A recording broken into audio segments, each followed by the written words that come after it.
Dando seguimento aí ao estudo, vamos falar um pouquinho sobre os atributos do ato administrativo. Então, os que majoritariamente nós vemos na doutrina são presunção de legitimidade, imperatividade ou coercibilidade, né? Os atos administrativos, eles são congênites, ou seja, eles obrigam a todos aqueles que estejam no seu círculo de incidência. Imagine, por exemplo, uma lei relacionada a excesso de velocidade. Então, a partir do momento que a lei estabelece o limite de velocidade, aquele limite vale para todas as pessoas. Decorrem, obviamente, aí da supremacia do interesse público, que se sobrepõe ao interesse particular.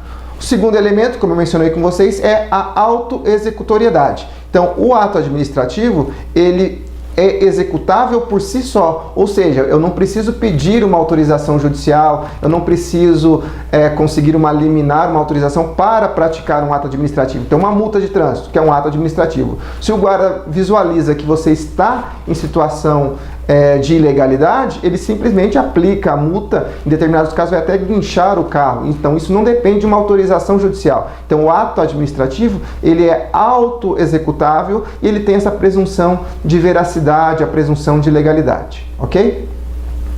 Outro tema que nós vamos falar refere-se à validade e à eficácia do ato administrativo. Bem, o que é validade do ato administrativo? Essa validade se traduz na aptidão intrínseca, ou seja, na essência, para que aquele ato administrativo ele produza efeitos jurídicos, correspondentes ao quê? Ao tipo legal a que pertence, em relação desse ato estar em conformidade com o regime jurídico administrativo, ou seja, observância às leis, aos princípios e outras regras que norteiam aí a atuação da administração pública. Temos ainda a eficácia do ato administrativo. O que é eficácia? O que é um ato eficaz?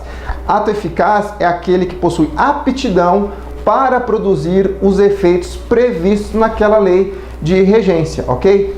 Então, assim, é possível afirmar-se que atos administrativos serão válidos quando na sua formação eles preencherem todos aqueles requisitos jurídicos que eu mencionei com vocês, ou seja, competência, forma, finalidade, motivo e objeto.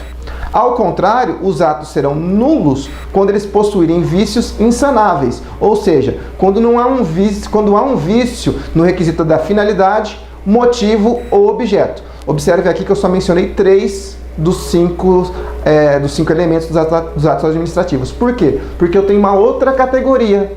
Entre os atos válidos e os nulos, eu tenho os atos anuláveis. O que são os atos anuláveis? Esses atos anuláveis serão aqueles que apresentam defeitos sanáveis, ou seja, possuem vícios, né, em alguns desses requisitos do ato administrativo, mas são vícios sanáveis. Esses vícios incidem sobre quais requisitos? Incidem sobre a competência, desde que não seja a competência exclusiva, ou na forma, tá? Também desde que esta forma não seja essencial ou substancial ao ato. Por exemplo, citação, né? Também não deixa de ser um ato administrativo. Essa citação, para que ela seja válida, ela exige de uma forma. Porém, se eu realizei essa citação de forma errada, se mesmo assim o réu ele apresentar defesa, ele apresentar contestação, não alegar esse vício, esse ato será considerado válido, ou seja, esse ato que era inválido, que era anulável, ele tornou-se válido, ele obteve legalidade. Por quê? Porque aí nós temos aí uma convalidação do ato. Eu pratiquei um ato que fez com que aquele ato que tinha um vício na forma como ele deveria ter sido realizado, esse vício foi sanado. Bom, ok? Dando sequência aí, é possível falar-se aí em atos inexistentes. Então eu tenho um ato válido, tenho um ato inválido, e aí categorias de invalidade: ato nulo e ato anulável. E por fim eu tenho aí os atos inexistentes, que são aqueles que têm aparência de vontade de manifestação da administração pública, porém não são. Tá? Então o ato inexistente, ele não tem prazo para a administração ou judiciário declararem a sua inexistência ou desconstituir os efeitos que ele já produziu. Por quê? Simplesmente porque esse ato ele é inexistente. Abraços e bons estudos a todos.